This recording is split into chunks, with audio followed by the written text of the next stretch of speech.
مفادات حاصل کرتے. یہ اگرچہ سب لوگوں نے لکھا ہے، لیکن حافظ صلاح الدین یوسف صاحب کی یہ جو کنگ فہد کا ترجمہ ہے اس کو میں پیش کر رہا ہوں.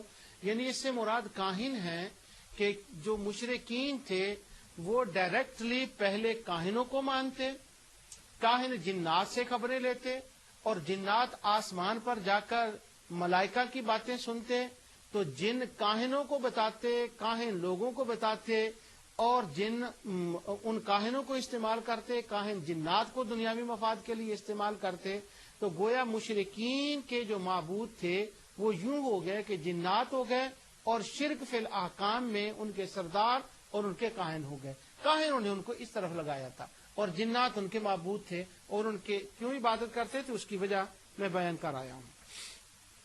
اس کے بعد اگلی آیت یہ آتی ہے کہ اللہ تعالیٰ ارشاد فرماتا ہے کہ جن کو وہ مانتے تھے، ان کے جو معبود تھے. اب یہاں بات یہ بھی ساتھ کلیئر ہوتی جائے کہ یہ اصحاب قبور کی بات نہیں ہو رہی. کہا یہ جاتا ہے کہ وہ قبروں پر جاتے تھے. اب یہ جہاں جو میں نے آیت پڑھی اس پہ قبروں کا تو ذکر ہی نہیں، بلکہ پورے قرآن میں کہیں نہ حدیث مرفوع میں، نہ بخاری مسلم دنیا کی کسی کتاب میں، نہ قرآن میں یہ کہیں آپ کو ذکر نہیں ملے گا کہ مشرکین قبور صالحین پر جا کر فیض حاصل کرتے تھے یا ان کو وہ اپنا معبود مانتے تھے. اس کا تو سرے سے ذکر ہی نہیں. اب جن کو وہ معبود مانتے تھے ان کے ساتھ ان کا تعلق کیا تھا؟ اللہ تعالیٰ ارشاد فرماتا ہے، یہ 136 آیت میں آپ کے سامنے پڑھ رہا ہوں اسی سورت انعام کی. اور یہ دیکھیں کہ یہ انبیاء اور اولیاء بن سکتے ہیں ان کے معبود. وَكَذَلِكَ زَيَّنَا لِكَثِيرٍ مِّنَ الْمُشْرِكِينَ قَتْلَ أَوْلَادِهِمْ شُرَكَاؤُهُمْ لِيُرْدُوهُمْ وَلِيَلْبِسُوا عَلَيْهِمْ دِينَهُمْ وَلَوْ شَاءَ اللَّهُ مَا فَعَلُوا فَذَرْهُمْ وَمَا يَفْتَرُونَ.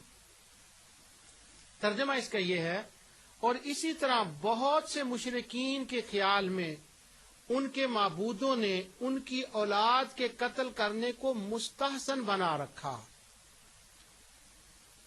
یعنی جن کو وہ معبود مانتے تھے مشرکین، قتل اولادہم شرکاہم، جن کو انہوں نے اللہ کا شریک بنا رکھا، وہ اپنے ماننے والوں کو کیا کہتے تھے؟ وہ یہ کہتے تھے ان کو کہ اپنی اولادوں کو ہمارے نام پہ قتل کرو، ان کو ذبح کرو، ان کا خون ہمارے اوپر چڑھاؤ.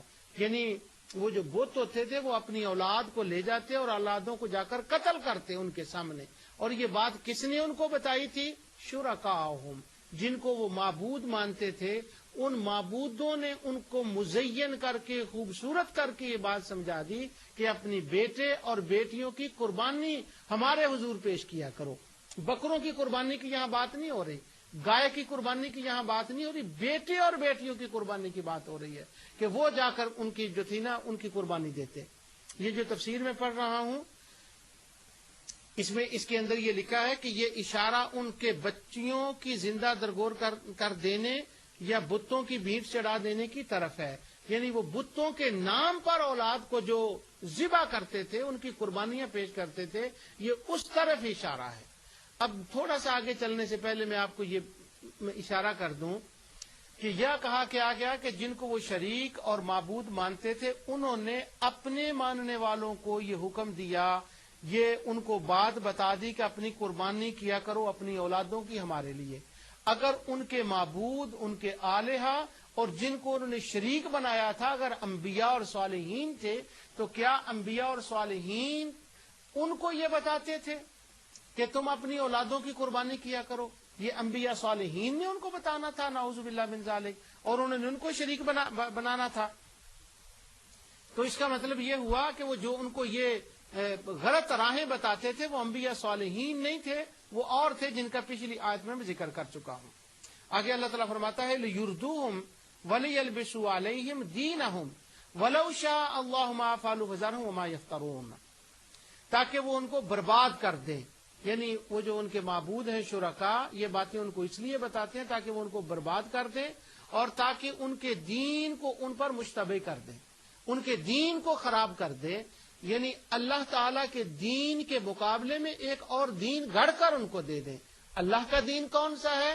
اللہ کا دین وہ ہے جو اس کے انبیاء اور صالحین کے ذریعے سے ہم تک پہنچا ہے، اور جن کو وہ شریک مان رہے ہیں، جن کو وہ معبود مان رہے ہیں، جن کو وہ الہہ مان رہے ہیں، وہ ان کو اپنے ماننے والوں کو برباد بھی کرنا چاہتے ہیں، اور اللہ کے دین کے مقابلے میں وَلِيَلْبِسُوا عَلَيْهِمْ دِينَهُمْ، وہ چاہتے ہیں اللہ کے دین کو ختم کر دیں اور اپنا دین ان کے سامنے پیش کریں تاکہ ان کے دین کے اوپر وہ عمل کریں۔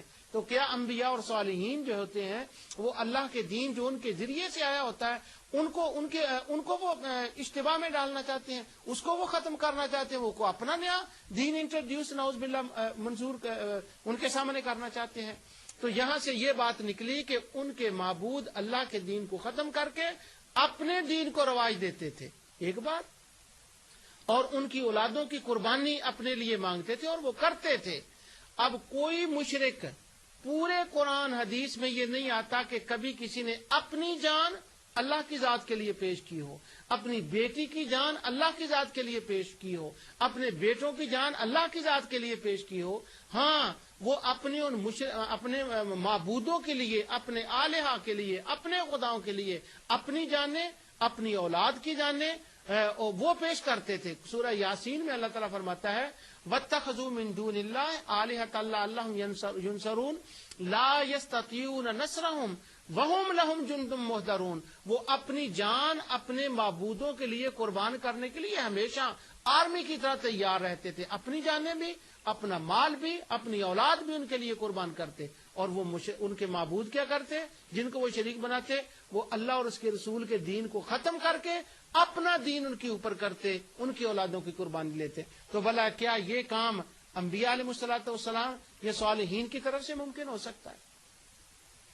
تو یہ فہم قرآن بھی ساتھ ساتھ میں آپ کو اس کی طرف اشارہ کر رہا ہوں۔ انہوں نے وہ دین جو تھا انبیاء اور صالحین کا ان شریکوں اور معبودوں، شیطانوں، کاہنوں، ان سرداروں نے، اور جن کو وہ مانتے تھے، بل کانوا یعبدون الجن، جن جنوں کی وہ عبادت کرتے تھے، انہوں نے ان کے دین کو جو تھا وہ غائب کر دیا اور اپنی باتوں کو اوپر کر دیا۔ اللہ سبحانہ و تعالی نے نبی اکرم نور مجسم صلی اللہ علیہ وسلم کو حکم دیا۔ یہ آیت 13 اور بڑی اہم آیت ہے، یہ سورہ شورا کی۔